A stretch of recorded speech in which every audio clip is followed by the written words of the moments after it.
This series is sponsored by Brilliant. Brilliant is an everyday learning app that allows you to learn real math and science through thousands of interactive lessons, and there's new content being added every single month. You can get started for free by going to brilliant.org/ForrestValkai or just using the link in the description below, and the first 200 of you that sign up get 20% off an annual premium subscription.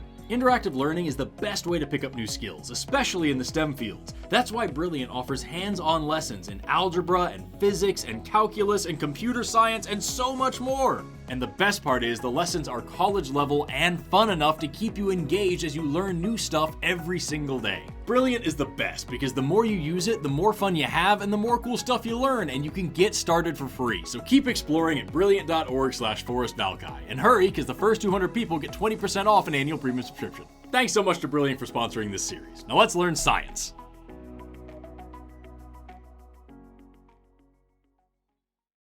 In the last episode, we talked about the basics of what evolution is, and we compared two vastly different things to show how the mechanisms of their evolution are remarkably similar.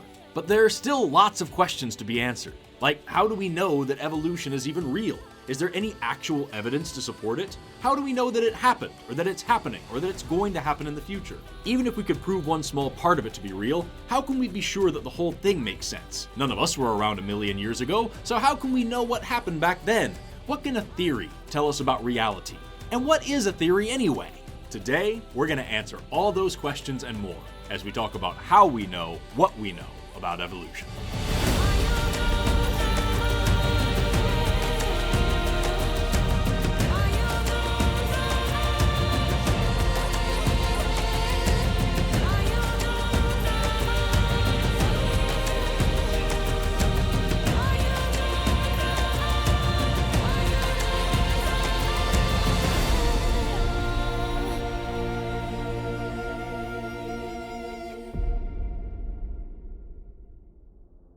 Contrary to the way that we use it in our day-to-day conversations, in science, the word theory doesn't mean wild guess or crazy idea. In fact, it's quite the opposite. In science, a theory is a functional explanation for an observed natural phenomenon that has been repeatedly tested by experimentation and verified by all the best data that we have. A theory is something that's backed by multiple lines of evidence that are all pointing to the same conclusion. It's able to make predictions, and those predictions are also able to be tested. By definition, a theory is something that has been measured and calculated and evaluated and tested countless times before it was ever taken seriously. It is the highest level to which a scientific idea can be elevated. Now that's a lot to take in, so let's look at a couple examples. Do you know that all matter is made of atoms? That's called atomic theory. What about that all life is made of cells? That's called cell theory. What about plate tectonics or germs making you sick? Those are both theories too. In fact, when you really think about it, most of everything that you know about the whole universe is entirely based on theory. And that's not a bad thing, because remember, theories are the best explanations that we have, backed by the best evidence that we have. But what about laws? If these theories were proven true, then they should be laws by now, right? Well, no. You see, laws and theories are actually completely different things. They're similar in that they're both supported by mountains of evidence and they can both be used to make predictions about the natural world, but their functions are slightly different. To put this difference into simple terms, laws tell you how something happens, and theories tell you why it happens. Laws tell you the rules for nature, and theories tell you why those rules make sense. For example, think about gravity. Gravity is a theory that has a law that goes along with it. The law of gravity is that F sub g is equal to g times m1 times m2 divided by r squared, which means the force of gravity is equal to a set gravitational constant multiplied by the mass of two different objects multiplied together divided by the distance between those two objects squared. I can plug the masses and distance between any two objects into that formula and come up with an answer. I can calculate the gravitational attraction between me and my camera, or between two distant galaxies, and the math is exactly the same. So the law of gravity tells us what's going to happen, but it doesn't tell us anything about why it's actually happening. And that is where the theory comes in. Einstein's theory of general relativity explains how space acts like a fabric, bending and stretching around massive objects like a trampoline would warp around a bowling ball. With this theory, we're able to understand why gravity behaves the way that it does, and that allows us to explore the furthest expanses of space using mathematics alone. In fact, that theory of relativity allowed Einstein to predict the existence of black holes 25 years before we actually got the first physical evidence of them. The theory alone allowed us to know more about the universe than the best technology of the time.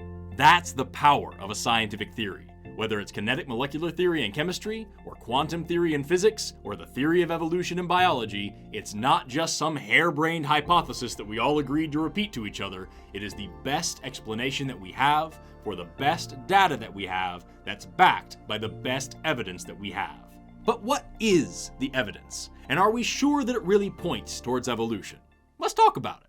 Let's begin with the fossil record. A fossil is the remains or the imprint of an organism that lived a long time ago that had been preserved either in a petrified form or as a mold or cast in rock. Now that might sound kind of weird, so let's break down literally every part of that by talking about how fossils are formed. Fossilization is the process by which organic material is preserved in a hardened rock-like form. One of the ways that fossilization can occur is called petrification, which is when minerals replace organic tissue. Here's an example of how that works. Say you're an animal and you're walking around on a sandy riverbank when suddenly you die. Some scavengers come and pick you apart, but they don't damage your bones too much, so they stay right there by the water. As the water rises and falls again and again, it slowly covers you in sediment. Then, through a process called diagenesis, that sediment turns into sedimentary rock. While this is happening, groundwater seeps into your sandy grave. This water is what we call hard water, meaning it has lots of minerals dissolved into it, which is exactly what you'd expect from groundwater around a sedimentary rock layer. Finally, as the cells that make your bones start to break down, the minerals around you crystallize to take their place. We call this process permineralization. Eventually, these minerals replace every cell of every bone in your whole body, leaving rocks in the exact shape of your biological scaffolding. If these minerals were carbonates or silicates, then the fossil they produce will be a very high-detailed rendering. If they're iron, it'll be a little bit lower detail, but still pretty good. Fossils not only tell us that an organism existed and what it looked like, sometimes they can also tell us about their lives and behaviors as well. All it takes is an animal dying and getting buried at just the right time, and we get fossils like this one, showing two turtles mating, or this one, showing a fish eating another fish, or this one, showing an ichthyosaur giving live birth instead of laying an egg. That single snapshot teaches us so much about that creature's biology. Also, notice just how perfect those conditions had to be for fossilization to occur. If you had died up on a mountaintop or out in a prairie, you probably wouldn't have been buried by sediment. If more voracious predators had come to scavenge your body, they would have ripped you apart and there wouldn't have been any bones left to fossilize. Even if you had fossilized perfectly, the processes of plate tectonics could have pushed you up gently to be uncovered by a paleontologist someday, or they could have pulled you down violently, crushing you to pieces and melting you in the Earth's mantle. And that's why the fossil record is sometimes incomplete. It's difficult to form a fossil, it's difficult for a fossil to get to where it can be discovered, it's difficult to find them. So if we find even one single fossil of a new organism, it's pretty safe to assume that there were lots and lots and lots of those things around for even one of them to meet all of these perfect requirements and go through this extremely unlikely series of events. But of course, there are other ways to make a fossil as well. One is encasing something in ice or tar or tree sap, which will harden and stay perfectly preserved for millions of years. Or all the organic material could simply dissolve away and just the imprint of the organism becomes preserved as the sediment lithifies. These imprints act as molds that get filled in by minerals just like the petrified fossils did, forming casts of the organism. Then there are trace fossils, which happen when footprints, or scratch marks, or burrows, or even feces fossilize, leaving us with much more information about the animal than we could ever get from bones alone. That's one of the reasons that we know our ancestors walked upright millions of years ago, because we have their fossilized footprints to prove it. Even just in these footprints, there's an extraordinary amount of information. These are the footprints of Australopithecus afarensis, and you can clearly see that this was a child walking alongside an adult. The prints show well-defined arches, and there's no divergence of the big toe like we see in modern ape species that only walk upright in short bursts. These footprints show an evolutionary commitment to upright walking, and they are 3.6 million years old. We can even do CT scans to learn what fossils look like on the inside, like back in the 1990s when researchers did a CT scan on the skull of a Parasaurolophus, showing that the crest on their head was actually a resonance chamber that they used to make complex vocalizations. And then they were able to recreate that resonance chamber and produce the sounds of a Parasaurolophus.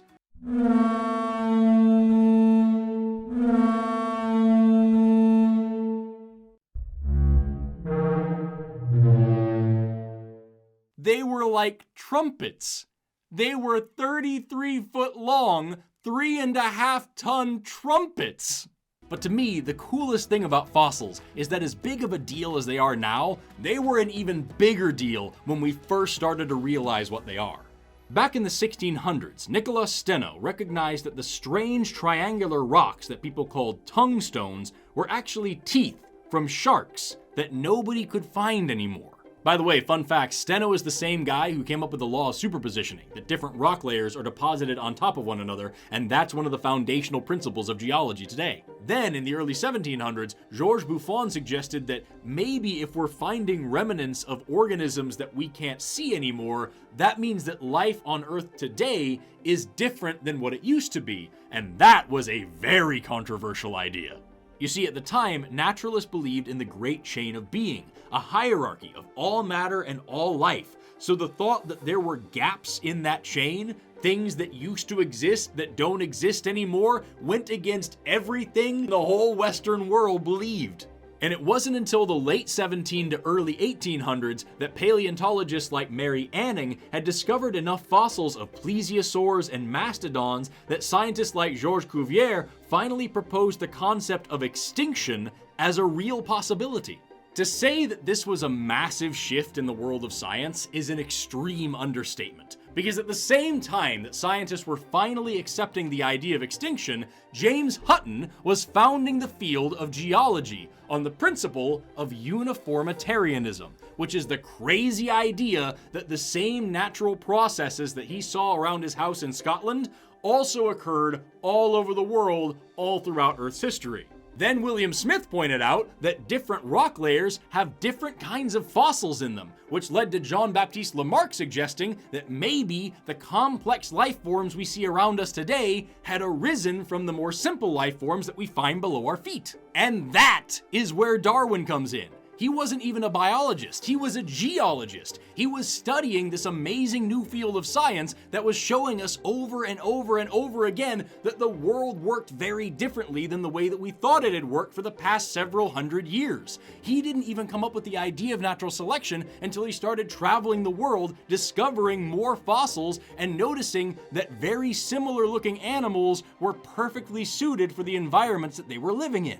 And that's where he drew the conclusion that species adapt to their environment, and that vastly different organisms share common ancestors. Fossils completely changed our understanding of the world, and they are still doing so today, and that is unbelievably cool to me. So by now you're probably thinking, okay, fossils are cool, but how do we know that they are how old we say they are? Well, first and foremost, we have Steno's law of superposition, which we've talked about a couple of times now. As rock layers build, new layers form on top of old layers, because nobody's lifting up the whole Earth to sweep the dust under, right? So if we find multiple fossils, the farther down they are, the older they are, and the higher up they are, the younger they are. This also gives us the concept of stratigraphic correlation, which allows us to compare geological strata across vast regions. For example, in 1883, Krakatoa exploded and threw ash across half of the planet. So that ash layer is a great frame of reference for fossils above and below it. If it's below that layer, we know it must be older than 1883.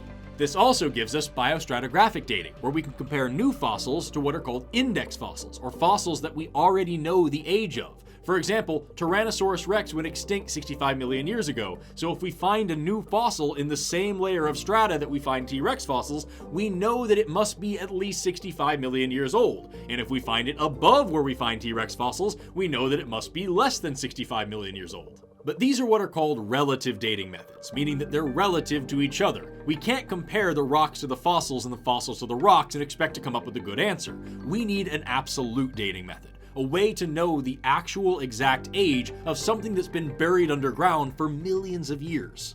And surprisingly enough, the way that we tell the age of the Earth and the stuff in it didn't actually come from geologists. It came from chemists and physicists who were studying the structure of the atom and learned that radioisotopes go through radiometric decay after set periods of time. And we can use that decay as a sort of a clock to gauge the ages of all sorts of things all around us. A quick refresher here. An atom consists of a nucleus that's surrounded by one or more electrons. The nucleus contains protons and neutrons. An isotope is an atom that has a different number of neutrons than would be expected in an atom of that species. So, for example, a carbon atom usually contains 6 protons and 6 neutrons, so we call it carbon-12. About 99% of all the carbon on Earth is carbon-12. About 1% has 7 neutrons, so we call it carbon-13. And 1 out of every trillion or so carbon atoms has 8 neutrons, so we call it carbon-14. The trick is that while carbon-12 and carbon-13 are both stable carbon atoms, carbon-14 isn't, and it will eventually decay into nitrogen. So how do we use decay as a clock? Think about this. Any one unstable isotope has a set probability of decaying at any given moment. Now, if we know how many of these unstable isotopes are present within a sample, then we can figure out how many of those isotopes must have existed in that material when it was originally formed. I know this is a lot of vocab, so it might sound a little bit crazy, but I promise you, it really isn't. It's just basic algebra. If 1 equals x minus 3, you can use logic to know that x equals 4. So if we know how many isotopes we have, and we know the rate of decay, we can tell how many isotopes there would have been. Now, when we measure these rates of decay, we do so with what's called a half-life, or how long it takes for half of the sample to decay. So if you have 100% of a sample, after one half-life, you now have 50%. And after another half-life, you now have 25%. And after another half-life, you now have 12.5%. And that is a big sticking point for a lot of people. How do you lose half of something 3 times? 2 half-lives should be 100%, right? But remember, even though we're talking about one sample, that sample is made of individual isotopes, any one of which could decay at any time.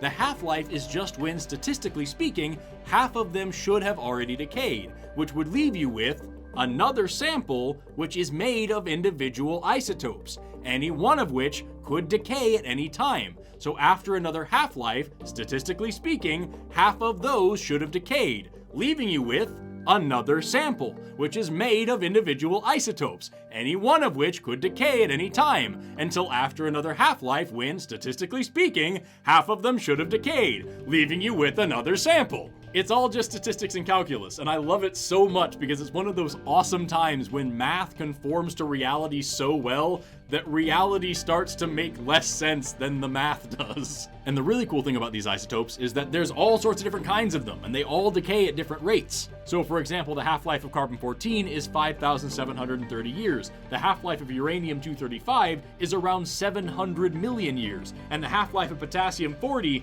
is around 1.25 billion years. And the half-life of samarium-147 is 106 billion years. That's almost 10 times longer than the age of the whole universe. And the most important thing is that all these different ranges overlap with each other. So we don't just check one radiometric clock, we check several of them and make sure we get the same result every time.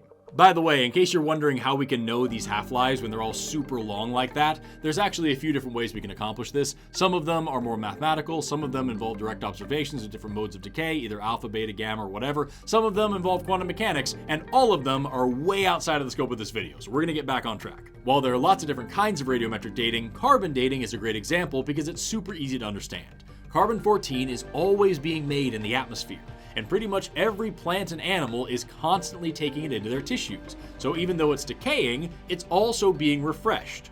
When something dies, they're no longer taking in any more carbon-14, so it's only going to decay from there. So if we take a sample from something that's very old and see how much carbon-14 is left, and we know how much there must have been at the beginning, we just have to divide that by how many half-lives it would have taken to get to this new number, and now we know how old the sample is. And while carbon-14's relatively short half-life means that carbon dating is only good going back around 50,000 years, if we want to go back further than that, we just have to test for other isotopes, because remember, all of these clocks overlap. And even though radiometric dating is probably the most prevalent and accurate dating method that we have, it is by no means the only one that we have. For example, there's fluorine dating, which is all about fluorine in the soil slowly absorbing into the bones of things that have been buried. The more fluorine, the older the bones. We already talked about biostratigraphic dating. Then there's dendrochronology, which is where we count and measure the rings of ancient trees. Then there's fission track dating, where instead of measuring the decay of radioisotopes, we measure the little scars that decay leaves inside crystals. Then there's paleomagnetic dating, where we test natural magnets to see which direction they're oriented, because they will orient themselves with the direction of the Earth's magnetic poles when they form, and those poles have flipped over Earth's history. So paleomagnetic dating allows us to test these natural magnets to see what direction the poles were facing when the rocks formed. Then there's thermoluminescence dating, and electron spin resonance dating, and cultural dating, and amino acid dating. We have lots and lots of ways of measuring the age of the Earth and the stuff inside of it, and they all overlap with each other to give us the exact same answers. So we know what sort of things used to live here, and we know how old they are. But let's look at another line of evidence for evolution. Let's talk about how we can see familiarity between living and extinct species. Think about this. Do you look exactly like your parents, or your siblings, or your cousins? Probably not, but chances are you look pretty similar to them. Perhaps you have the same hair color, the same height, the same general facial features, maybe even some of the same medical problems. The point is, you share certain key traits that might allow someone to identify you as relatives without really knowing you. And the same is true for lots of traits that you share with other life forms. For example, take a look at the bones of the human arm. If you're like most humans, then you have one big bone coming off your shoulder called a humerus. Then you have two bones going up your forearm called radius and ulna. Then you have a bunch of little bones here in your wrist called carpals, and then some long bones in your hand and your fingers called metacarpals and phalanges. This one bone, two bones, little bones, long bones configuration might seem pretty arbitrary, but when you look across the animal kingdom, you'll find that it's pretty ubiquitous across all other tetrapods or four-limbed animals. You see it in cats and bats and whales and even horses. A horse's hoof is the fingernail of its middle finger. Horses walk around all day just flipping everybody the bird, and nobody talks about it. So why is this bone pattern so common? It's because it goes back 400 million years to the very first tetrapods. Take a look at the skeleton of Ichthiostega, one of the very first four-limbed vertebrates in the fossil record, and an amazing example of our transition from water to land. What do you see in its legs? One bone, two bones, little bones, long bones. And keeping in the theme of limbs, why do we have 5 fingers and toes? This arrangement is called pentadactyly, and it's a little bit more recent. It goes back around 350 million years. Up until then, different land animals had all sorts of different numbers of fingers, but the 5-finger arrangement worked out better than the rest, and so now, this is what we're all stuck with. More often than not, we all have 5 digits, and you can see this in monkeys and in dinosaurs. Even this chameleon has it. See that? Even though their hand only has 2 parts, if you look closely, there are 3 fingers on one side and 2 on the other. When 2 or more species share a common characteristic because they share a common ancestor that also had that characteristic, we call that a homologous trait. And once you start looking for them, you might think that you see them everywhere, but be careful. Because sometimes 2 species will share a common characteristic, but they won't share a common ancestor that had that characteristic. For example, birds, bats, and insects all fly, but they don't share a flying common ancestor, so they must have all evolved wings independently. In that case, we would call this convergent evolution, because these different lineages converged on the same adaptations. We'll talk more about that in episode 3. Genetics is also a big part of the equation. After all, evolution is all about heritable traits, right? With modern advancements in bioinformatics, we're able to track the evolutionary history of all manner of organisms by seeing where their genes coalesce. We can find out who's related to who with greater accuracy and precision than you would even expect out of a DNA paternity test for humans. We can track the genealogical lineages of a homologous trait at a genetic level, not just things like arm bones and finger bones, but genes, alleles, individual nucleotides, one single letter of your DNA. We can build whole family trees based on single letter changes to individual genes. Like in 2002, when Peter and Rosemary Grant ran whole genome sequences on every species of Galapagos finch and were able to shed light on how they diversified into the species that we see today. And sometimes the study of genetics can reveal even more than we expected. For example, think about this. Are the eyes of a human and the eyes of an insect homologous or convergent? Well, we don't share a common ancestor with eyes, so it must be convergent.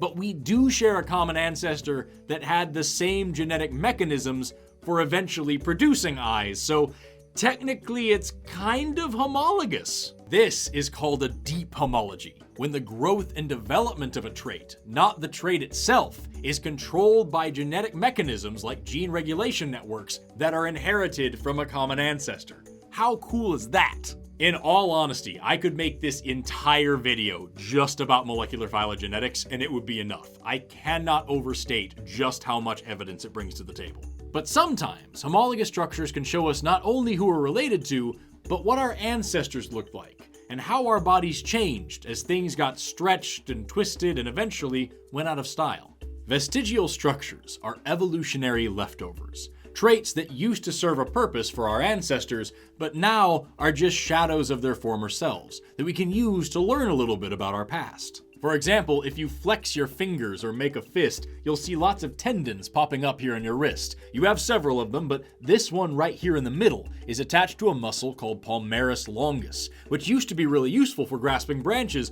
but now is so useless that about 14% of people aren't even born with it anymore.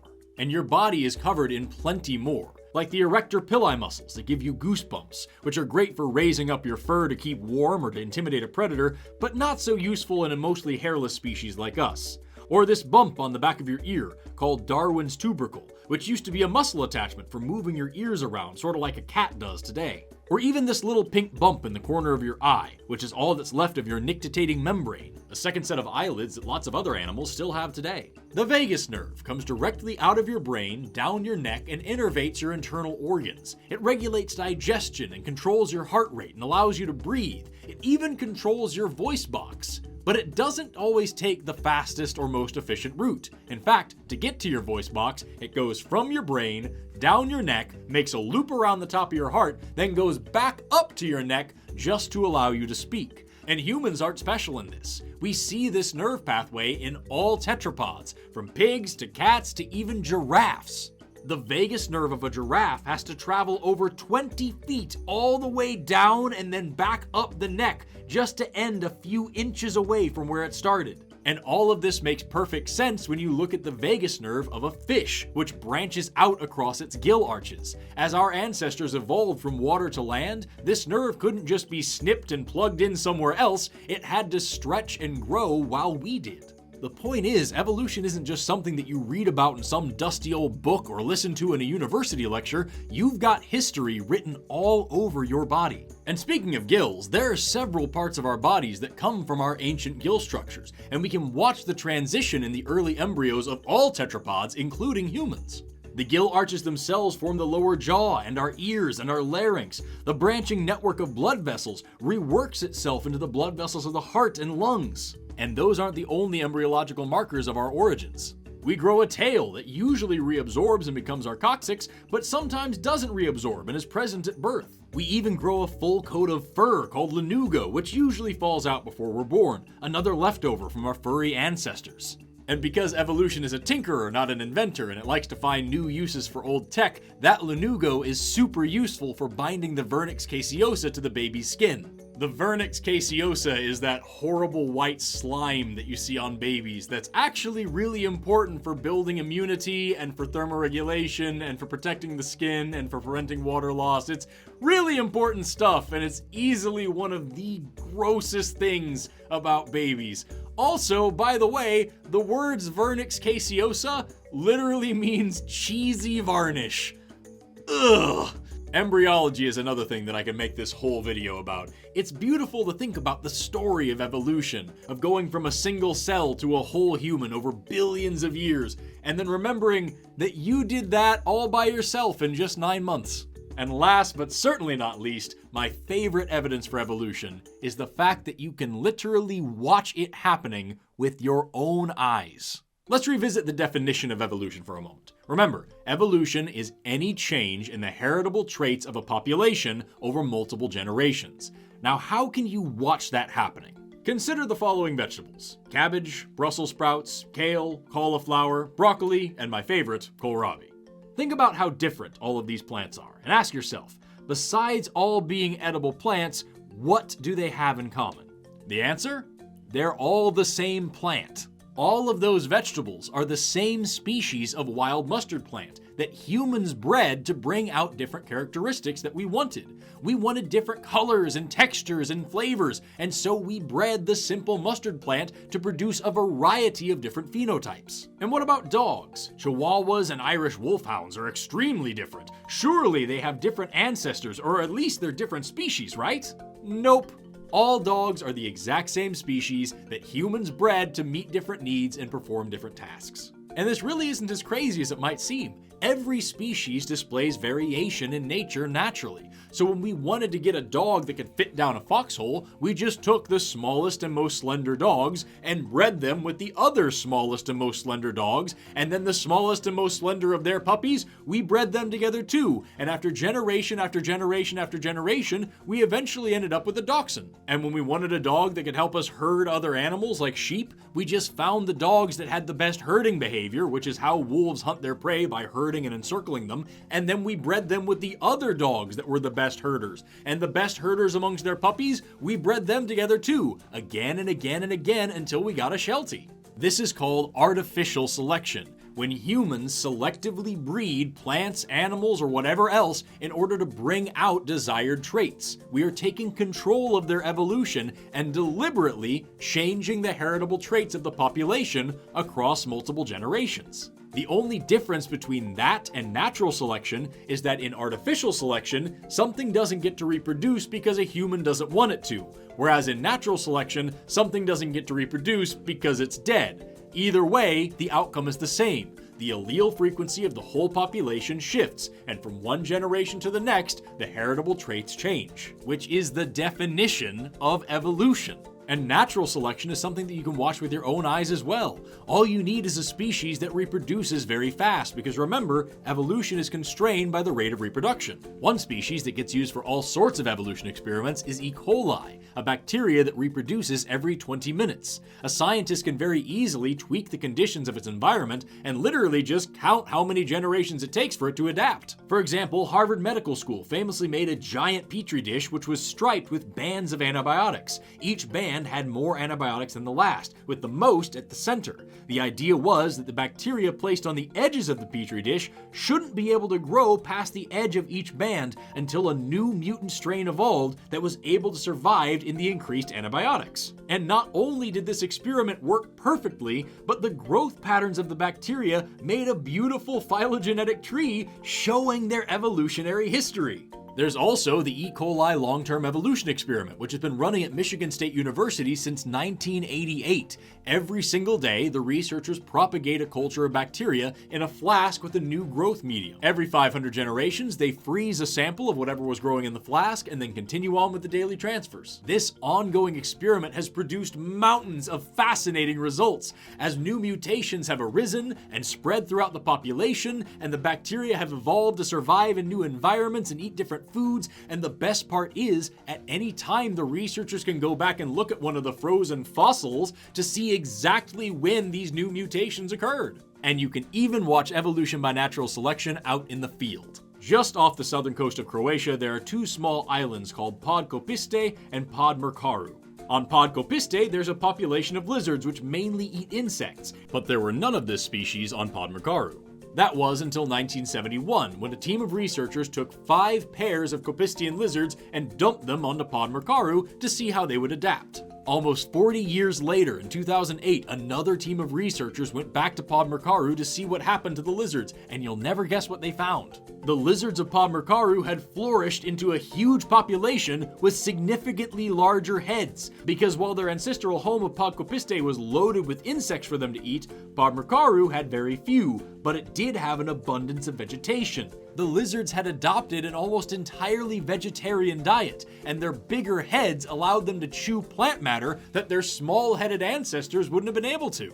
And just in case there was any doubt, genetic testing proved that those lizards were the same species, the descendants of the original 5 pairs, which had evolved in just under 40 years to meet the requirement of their environment. So to recap, in this video we covered the fossil record and the dating methods that we used to test it. We also talked about homologies, genetics, vestigial structures, embryology, artificial selection, and even direct observations of evolution both in the laboratory and out in the wild.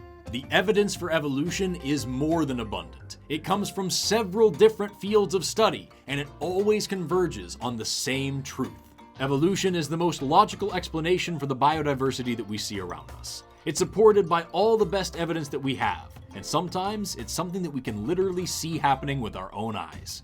Evolution is central to our understanding of the natural world, and without it, nothing in biology makes sense. In episode 1, we talked about what evolution is, and now we've talked about how we know it's real. And in the next episode, we're going to talk about how evolution actually works. But until then, I'm Forrest Valkai. Thank you so much for watching, liking, commenting, subscribing, and all the other stuff you do here on YouTube. Have an awesome rest of your day, and never stop learning. Bye-bye!